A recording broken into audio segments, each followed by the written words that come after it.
Malaking bagay pala talaga matapos maamyendahan yung batas. Ito po yung Rice Tariffication Law. Nang ilang taong pinapatupad yan, nagsimula pa yan ng nakaraang administrasyon. Pero pagpasok ng Marcos administration, binago na ito ngayon. At inamend at ibinalik o binigyan ng authority ang National Food Authority. Binigyan ng dagdag na kapangyarihan. Dati kasi ang NFA ang siyang nagpuproduce o siya yung nangangasiwa pangkalahatan ng rice, palay at bigas dito sa ating bansa. Kaya nung araw mababa pa ang presyo nito. Pero nang magkaroon ng Rice Tariffication Law, although yung ibang person naman, ibang provision niya nakatulong, pero nawala naman yung authority ng NFA. Ngayon, nung ma-amend dyan, yung dating 10 million na dagdag, 10 million pesos para mapunta sa mga farmers, na ngayon ay naging 30 billion na. 10 billion naging 30 billion nung ma-amend yung batas. Tapos na ibalik pa dahan-dahan yung authority ng National Food Authority ng NFA nga po, kaya okay na okay. Kaya ito yung pangako niya, ito ngayon na sinasabi ng NFA. Nangako nga po ang National Food Authority, NFA, administrator na si Larry Lacson. Ayan. Ayun.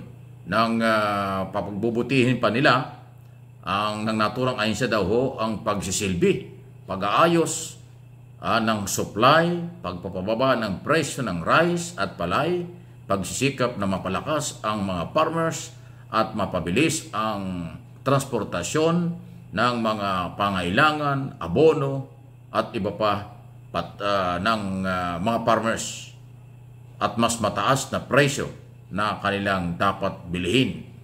At paniniyak din na magiging maayos ang pagbabantay ng NFA sa mga produksyon ng rice sa ating bansa. Maganda ito. Dati wala ka naririnig na ganitong balita sa National Food Authority kasi parang talinga ang kailang kamay. Katunayan, maraming ang empleyado dyan sa NFA ang na-transfer sa ibang opisina. Yung iba yata napilitang magretiro kasi wala na halos silang ginagawa doon sa Rice Tariffication Law na inaproban. Pero dahil nga binago ito at dahan-dahang ibinalik sa kailang authority, kaya sila mayroong ganyang kayang sabihin. At ang magandang balita, sa pagpasok ng taon 2025, dyan magsisimula ang sinasabi ni Administrator Lacson na babaguhin nila at gagawin nilang lahat para makontrol ang presyo, hindi tayo magkaroon ng shortage, may sapat na supply at sapat ding makapag-produce ang mga local farmers sa pangailangan ng ating mga consumer. Ang gandang balita nito. Maiba-iba naman tayo kasi yung mga political issue at iba pa lalong nakakagutom at nagpapahirap yata sa kaisipan at stress ng mga Pilipino. Ito, food security. Rice, pangunahing pagkain ng Pilipino. Pag may rice, sapat na yan kahit papaano. Ulam na lang hahanapin ng mga tao. Pero pagka kulang sa rice, kulang pa sa iba pang bagay, mahirap yan. Ang mga Pilipino nagra-rice morning, breakfast, lunch, dinner. Yung iba nga nagmimerienda pa rice pa rin. Kasi nga pangunahing pagkain ng Pilipino, rice. Hindi lang dito, kahit sa abroad, ganoon din. Pero kung ganito ang paniniwala at expectation natin at ng NFA under Administrator Lacson, Hari ba yun o Larry? Larry Lacson yata yung pangalan. Okay? May malaking pag-asa tayo sa 2025. Kasi yan dinihintay ng mga farmers. Yung mabantayan sila, maibigay ang kailang pangailangan, at merong bibili ng mas mataas na presyo per kilo ng palay nila. Ng palay na kailang nahaharvest. Kasi nung mga nakaraan, para bang bayad utang lang ang mga farmers. Dahil ang nangangapital, mga negosyante nga lang. Na parang walang gobyerno tumutulong sa kanila. Yan ang feeling ng iba. Yung iba naman, na kontento sa Rice Tariffication Law, yung iba naman dismayado. Pero ngayon, dinagdagan ng pondo. Naulit ko, dating 10 billion, magiging 30 billion, direktang pupunta sa mga farmers, malaking tulong yon. Nakakataas na moral.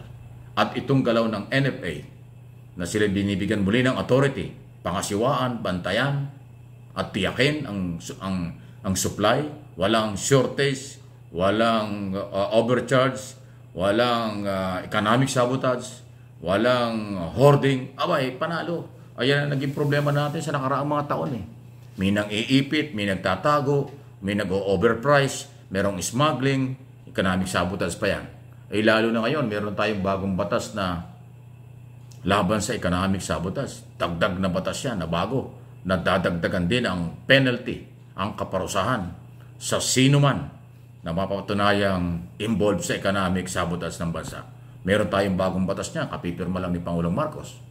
Alam niyo kung yung mapapansin, itong lately, itong last quarter ng taon 2024, kung yung mapapansin parang weekly, halos every other day, may pinipirmahang bagong batas ang Pangulo. Kaya salamat sa mga mambabatas sa Kongreso at Senado sa dami ng kailang mga ginawang batas na kailangan natin, kailangan ng ekonomiya, kailangan ng farmers, kailangan ng maraming sektor, mabilis na napipirmahan ng Pangulo.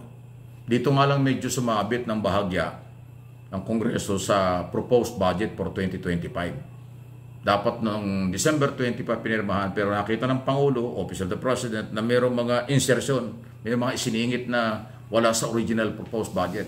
Kaya ni-review, pero ang balita ko, by Monday, Monday, December 30, sandali, Bonifacio Day yun holiday, mukhang walang holiday yata sa Monday. Gusto mapirmahan yung batas para pag January 1, meron tayong batas. Kasi pag hindi napirmahan ng December 30 yan, ay alam naman December 31, bagong taon na yan pagdating ng gabi. So, kailangan ahead at least 2 days, 24 hours.